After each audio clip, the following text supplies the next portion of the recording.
আসসালামু আলাইকুম বন্ধুরা, আশা করি তোমরা সবাই ভালো আছো আর আমিও ভালো আছি। আর প্রতিদিনের মতো তোমাদের সবার সাথে আজকেও একটা রেসিপি শেয়ার করতে চলে আসলাম। আজকে তোমাদের সবার সাথে শেয়ার করছি দুন্দুল দিয়ে চিংড়ি মাছের ঝোল। তাই আমি এখানে দুন্দুলগুলোর খোসা ছাড়িয়ে এরকম গোল গোল করে কেটে নিয়েছি।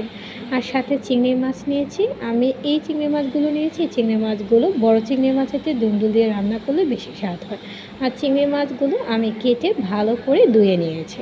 আর সাথে নিয়েছি দুটো পেঁয়াজ, কাঁচামরিচ আর ধনিয়া পাতা কেটে নিয়েছি। আর এখন আমি রান্নাতে চলে যাচ্ছি। চুলায় আমি পাতিল বসিয়ে দিয়েছি। আর পাতিলটা গরম হয়ে গেছে, আমি সামান্য তেল দিয়ে দিচ্ছি। তেলটাও আমার গরম হয়ে গিয়েছে, তাই এখন আমি পেঁয়াজ কুচিগুলো ছেড়ে দিচ্ছি। পেঁয়াজটা নাড়া দিয়ে দিচ্ছি।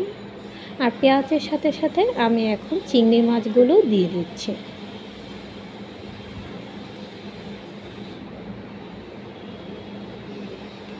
আর এখন পেঁয়াজ আর কাঁচামরিচগুলো ভালো করে আমি নেড়ে ছেড়ে লাল করে নিচ্ছি।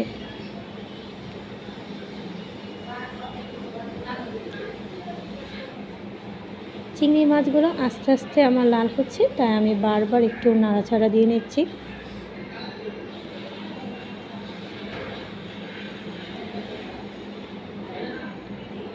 চিংড়ি মাছটা আমার লাল হয়ে গেছে। আর পেঁয়াজটা এখন আমি মরিচ আর হলুদের গুঁড়া দিয়ে দিচ্ছি। আর সাথে অ্যাড করছি রসুন বাটা।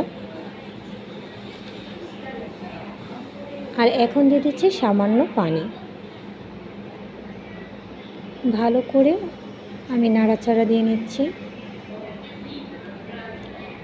সামান্য পরিমাণ মতো লবণ দিয়ে দিচ্ছি।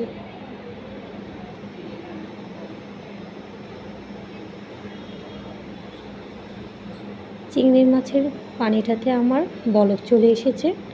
আমি আবারও নাড়া দিয়ে দিচ্ছি।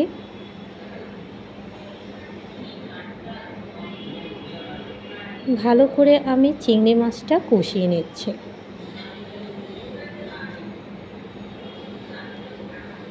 চিংড়ি মাছটা আমার কষানো হয়ে গিয়েছে। এখন আমি কাঁচামরিচগুলো এতে ছেড়ে দিচ্ছি। কাঁচামরিচগুলো আমি ভালো করে চিংড়ি মাছের সাথে কষিয়ে নিচ্ছি।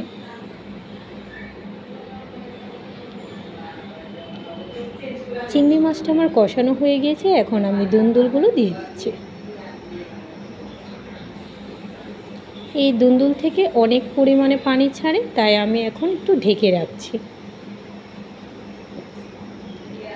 ঢাকনাটা খুলে দিচ্ছি কিছুক্ষণ পর। তোমরা দেখতেই পাচ্ছ দুন্দুল থেকে কত পরিমাণ পানি এসেছে। দুন্দুলটা আমার গলে এসেছে, তাই আমি সামান্য ধনিয়া পাতাগুলো দিয়ে দিচ্ছি।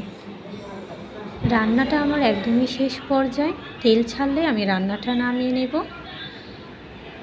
দুন্দুল দিয়ে চিংড়ি মাছের ঝোল সত্যিই ভাতের সাথে অসাধারণ লাগে। আশা করি তোমাদের সবার কাছে আমার এই রেসিপিটা খুবই ভালো লেগেছে। তোমরা অবশ্যই বাসায় ট্রাই করবে। Thanks for watching my video. আর নেক্সট ভিডিও দেখার জন্য তোমাদের আমন্ত্রণ রইল। আল্লাহ হাফেজ।